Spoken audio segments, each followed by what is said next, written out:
Welcome to English Reading for Learning. Revenge of a Friend. A moral story: don't make excuses for your work.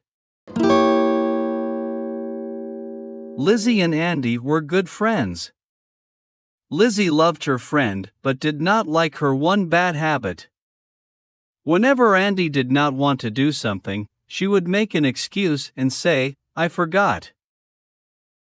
Hence, Lizzie started making new friends at school. One day, Lizzie asked Andy, "Can you please bring back my notebook tomorrow? If not, the teacher will scold me." Andy did not like that Lizzie had new friends. She did not bring Lizzie's notebook the next day.